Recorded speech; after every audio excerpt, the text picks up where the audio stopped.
down to Parliament because the minority say it's asking former Minister for Business Development Mohammed Awal to make available to the House a comprehensive breakdown of jobs created under the National Entrepreneurship and Innovation Program during the first time of Akufo-Addo's administration. This follows revelations by Mr. Mohammed Awal, who has been nominated to head Tourism, Art and Culture Ministry, that government created 96,000 jobs under the innovation program and also rolled out series of intervention to mitigate the impact of COVID-19 pandemic on businesses. He made the revelations when he appeared before the vetting committee today. As Minister for Business Development, we were responsible for initiating policies and programs to improve the business ecosystem in Ghana, especially for micro, small enterprises. Mr. Chairman, we initiated a number of projects and programs. One of the Presidential Business Support Program to support young businesses with funding and capacity building. Another one was also the Presidential Pitch, where young people between the ages of 18 and 35 were given the opportunity to pitch their ideas. Those who succeeded had funding. And they also supported people with disability, called the Presidential Employment for Women and Men in Disability. Mr. Chairman, we've been able to establish a number of jobs. We don't only leave them after giving them the funding and capacity building, we handhold them and have partnered them for all these years that we've been in power. Despite the pandemic, Mr. Chairman, most of them are surviving, and we intend to do that given the opportunity. Thank you. Chairman, may I know from the nominee, how many jobs did you create? Your official record, how many jobs did you create?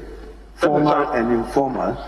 Thanks, Mr. Chairman. We created 96,000 jobs from our initiatives in the last 4 years. But Minority Leader Haruna Idrisu argues the figures provided by the nominee contradicts what is captured in the handing over notes. Capital of 10 million, which was expected to be scaled up to 100 million US dollars through the private sector implementation partner. So the Honorable Ablako was accurate when he drew your attention that your ministry probably engaged this private sector partner. I've read a brief from the court, and per Order 93, I intend to go to the merits of it. But it's important that your handing over notes captured the entirety of this transaction for the record. I mean, just a bureaucracy. You talk about human life. Tomorrow you may not be there as minister.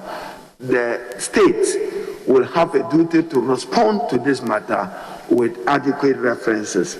Now, taking you back to Kumbungu, you are a proud son of, I know Bumbiamna, I know Jirguna. Where do you fall within the context of the royalty that Tampuli referred you to? And I know that the Kumbungu people are also noted for the question the Honorable Muntaka asked you. Loabule, Chairman, I explained. That's why when the Yana dies, the Kumbu now goes by leg. He doesn't just take transport to Yendi to sit in with the beast to supervise the burial of the Yana. If you are a royal, as I know you are, explain this.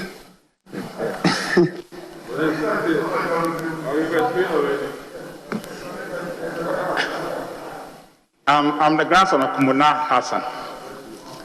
That's fine, Chairman.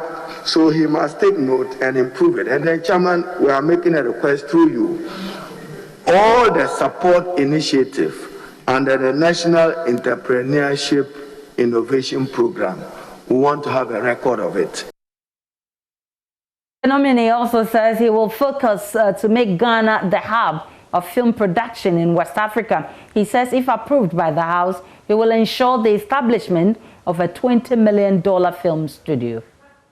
That we don't have to reinvent the wheel, but also to grow our own strategies in Ghana. Mr. Chairman, when given the opportunity, we want to build a film and music studio. It's one element that can increase the tourism potentials of this country. We don't have any studio in this country. If we build a film studio, we're working very hard to acquire a studio. That's one of the early things we do. The film studio we build would help in music and in film production and make Ghana the hub of film production in West Africa. In Nigeria, the film industry 2 years ago generated $590 million and supported 1 million jobs. In Hollywood, The film industry the same year generated $2.1 billion and making about $12 billion production. Both in India and the hub, also generated about $4 billion.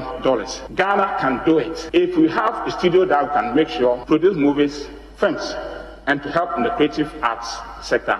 Go to both our creative arts and culture. Without a strong cultural and artistic background, tourism will not go. Joining us via Zoom is filmmaker Leila Jansi. Leila, I'm grateful for your time. As a filmmaker, is this what Ghana's film sector needs? A film studio? I don't mean any disrespect to the incoming minister, but I think that's actually putting the cart before the horse. Ghana does not have distribution structures.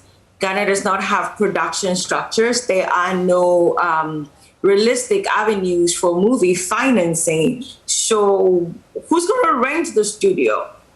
How much are the filmmakers going to pay for the studio? If filmmakers invest money in the studio, how are they going to make it back if there are no distribution structures? So I don't know. I feel like that might be a little premature. And I don't know what kind of studio that $20 million will build, but I'm sure they've done their research and have a plan for it. For you, where should we start from? Cinemas. If there could be a cinema in every district or regional capital, that would support distribution. That would support a filmmaker recouping their investment. And then you're not talking about a filmmaker making a film and then realizing a lump sum. So now the filmmaker can think about, okay, I can do this film on a sound stage, and then they can rent a studio. But if I'm understanding film studio the way he's referring to it, it's premature. Leila Jansi is a filmmaker. I'm grateful for your time, and we're still live on JoyNews Prime. We'll take a break. We'll be back with Business with Charles Aite.